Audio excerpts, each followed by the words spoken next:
This is your News Source Evening Bulletin for today, Tuesday, the 15th day of May in the year 2018. Here's what we're tracking tonight. The owner of the Lindo Creek mining camp, where 8 miners were shot dead and burned beyond recognition 10 years ago, took the stand at a Commission of Inquiry hearing this afternoon. The mining camp owner, Leonard Arokiam, told the commission that he still believes it was the joint services and not any criminal gang that shot and killed the miners who were working for him. I'm not too keen on how they died or who they died. I want to know who decided to try to get rid of them. For what reason? But this isn't about fine manner. This is about who tried to cover this whole history. For me. Arokiam first made the allegation just after the incident back in 2008. He has maintained his position over the years. He was the last witness to be called at the hearing. Late this afternoon, Justice Donald Trotman, who is conducting the Commission of Inquiry, ruled that he would not be calling the only surviving witness, Dwayne Williams, to the stand. He said it is unnecessary and inadvisable to place Williams on the stand. The police over the years have claimed that the then 15-year-old young man had confessed to them that he saw the Fine Man gang setting fire to the body of the miners, but that story was changed several times. Attorneys representing the interest of the Guyana Defense Force had made a submission asking for the young man to be placed on the stand. He's now 25 years old. The commission chairman pointed out that Williams is currently in protective custody, pending indictable proceedings. He also said that when Williams was interviewed by the commission, he asked not to be exposed to a public hearing, which could endanger his personal security and his personal life. Let's tell you now that 25-year-old Maryann Daby was remanded to jail this morning after being charged for attempted murder, possession of a firearm, and possession of ammunition without being the holder of a license for the weapon and ammunition. The daughter of businessman Paul Daby appeared before the principal magistrate, Judy Latchman, and broke down in tears after she was remanded to jail. The court was told that early on Sunday morning, the 13th of May, at the GMRNSC in Thomaslands, the young woman had in her possession a .32 pistol along with 6 live matching rounds. And with the intent to commit murder, she attempted to discharge a firearm at policeman Christopher Kissoon. The woman's attorney, Mark Waldron, told the court that there is no evidence that the woman ever unloaded the firearm, since according to him, no spent shells were discovered at the scene. He also said that there appears to be no other witness to the incident, other than the police rank who filed the complaint and made the allegation.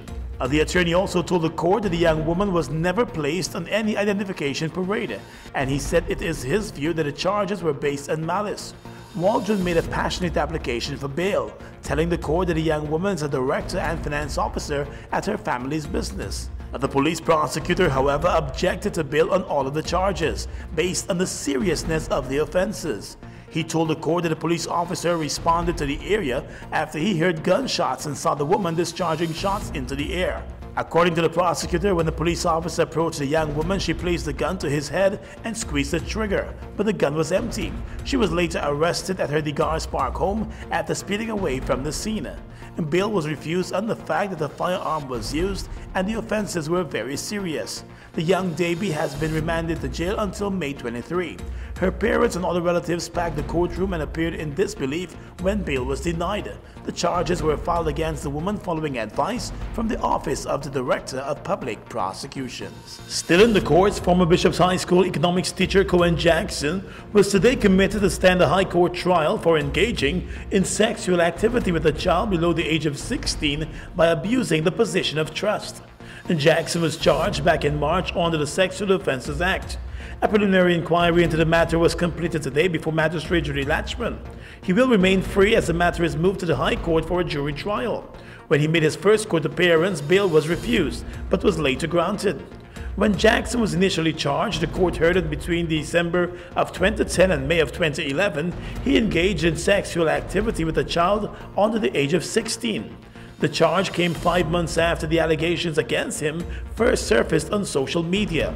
Those accusations were first made by the government's cultural advisor, Ruel Johnson, who is currently married to Jackson's ex-girlfriend.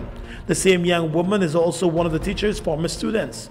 During a press conference last year, Jackson claimed that the accusations against him had been concocted by Johnson over disagreements that the two shared on social media, and Johnson being romantically involved now with his ex-girlfriend.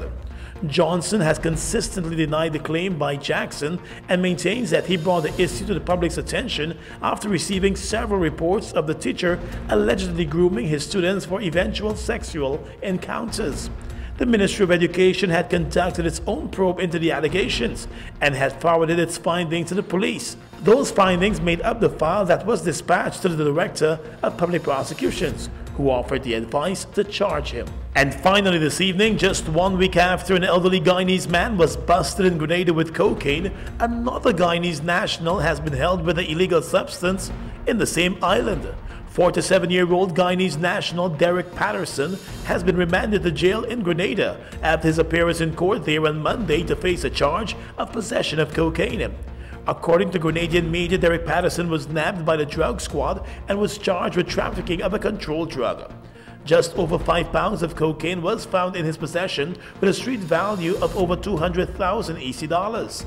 The accused, who is an evaluation supervisor by profession, appeared in the court there and was represented by Guyanese attorney Darshan Ramhani. According to reports, he was on a visit to the island at the time of his arrest. He was staying at the Captain Harris Apartments in St. George. The drug squad of the Royal Grenada Police Force intercepted a vehicle that Patterson was driving. The vehicle was searched and the drugs were found inside of a plastic bag. Patterson will make his next court appearance later this week. And that's your News Source Evening Bulletin for tonight. I'm Gordon Mosley reporting.